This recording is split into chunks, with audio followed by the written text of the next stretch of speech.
President Harris selected the podium to the right. So let's now welcome the candidates to the stage, Vice President Kamala Harris and President Donald Trump.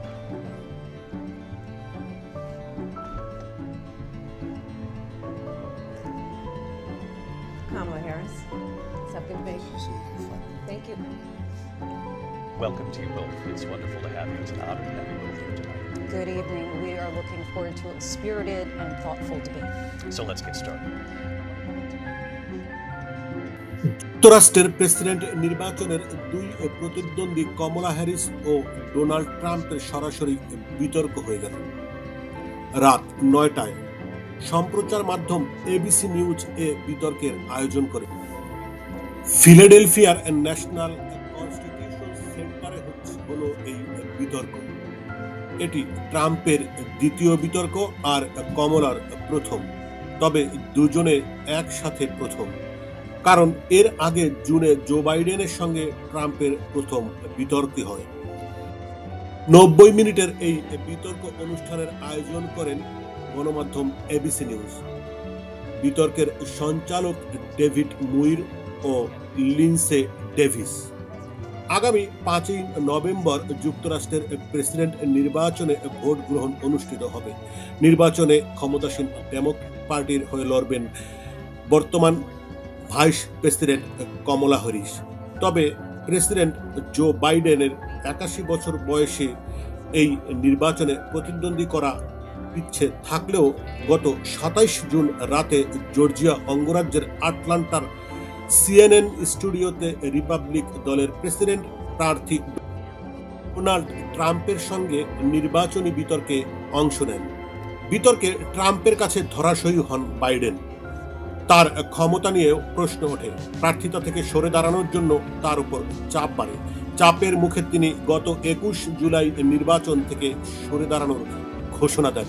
একই সঙ্গে দলের নতুন প্রার্থী হিসাবে তার vice president কমলা হ্যারিসের প্রতি সমর্থনও জানান তিনি।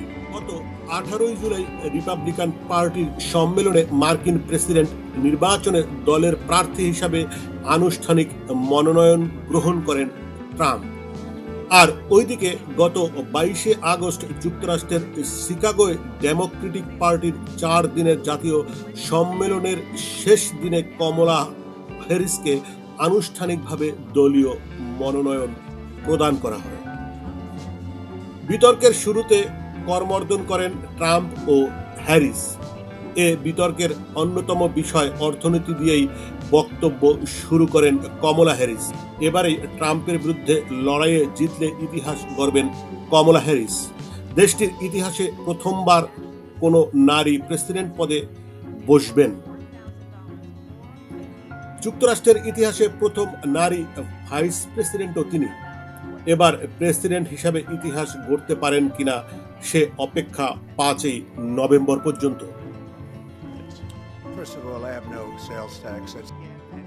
প্রার্থীর মধ্যে বিভিন্ন বিষয় নিয়ে তুমুল বিতর্ক চলে। কমলা হ্যারিস তার বক্তব্যে শুরুতে নারীরা গর্ভপাত চায় না বলে জানান। কমলা হ্যারিস বলেন, এদেশে এমন কোনো রাজ্য নেই যেখানে একটি শিশুর জন্মের পরে হত্যা করা বৈধ। ট্রাম্পের অভিযোগের পরে মডারেটর প্রশ্ন ছুড়ে দেন, তিনি রাজ্য শিশুদের জন্মের পরে মৃত্যুদণ্ড দেওয়ার অনুমতি দেয়।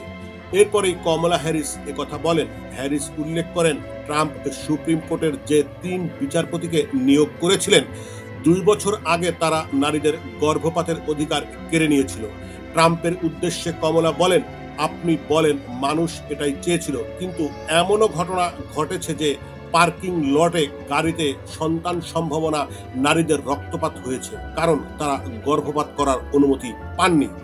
নারীদের কথা উল্লেখ করে আবেগপ্রবণ হয়ে কমলা বলেন, তারা এটা চায় না। গর্ভপাত বিষয়ে ট্রাম্প বলেন, প্রেসিডেন্ট নির্বাচনের মূল দুই প্রতিদ্বন্দ্বী কমলা হ্যারিস ও ডোনাল্ড ট্রাম্পের সরাসরি বিতর্কে নারীদের গর্ভপাতে অগ্রাধিকারের বিষয়টি উঠে এসেছে। দুই প্রার্থী একে অপরের দলের নীতিকে দোষারোপ করেছেন। উপস্থাপক গর্ভপাতের অধিকারের বিষয়ে ট্রাম্পের অবস্থান সুস্পষ্ট করার আহ্বান জানান। সাবেক প্রেসিডেন্ট ট্রাম্প বলেন, ডেমোক্রেটরা নয়, মাসের গর্ভ অবস্থায় গর্ভপাতের অধিকার দিতে চায়। These are the people that she and Biden let into our country, and they're destroying our country. They're dangerous. They're at the highest level. ওদিকে কর কমানোর বিষয়ে ট্রাম্পকে আক্রমণ করেন কমলা হ্যারিস। প্রথম প্রশ্ন ছিল অর্থনীতি নিয়ে। প্রথম প্রশ্নটি হলো অর্থনীতির ক্ষেত্রে আপনি কি বিশ্বাস করেন যে আমেরিকানরা 4 বছর আগের চেয়ে ভালো আছে? প্রথমে উত্তর দেন হ্যারিস। তিনি বলেন অর্থনীতিতে তিনি সবার জন্য সুযোগ তৈরি করতে চান। এই পরিকল্পনার অংশ হিসাবে তিনি নতুন পরিবারের জন্য যারা নতুন পারিবারিক জীবন শুরু করেছেন তাদের জন্য আবাসনের খরচ কমিয়ে আনতে চান। কর কমানোর বিষয়ে ট্রাম্পকে আক্রমণ করে কমলা Harris.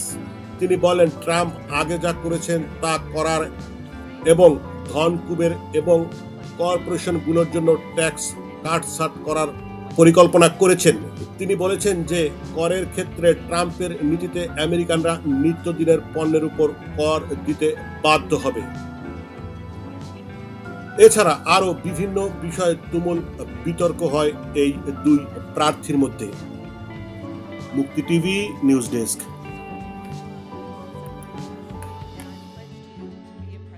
All Americans. President Trump will give you a minute here to respond. Number one, I have nothing to do, as you know, and as she knows better than anyone, I have nothing to do with Project 2025. That's out there. I haven't read it. I don't want to read it purposely. I'm not going to read it. This was a group of people. আপনারা দেখছেন America থেকে সম্প্রচারিত মুক্তি TV.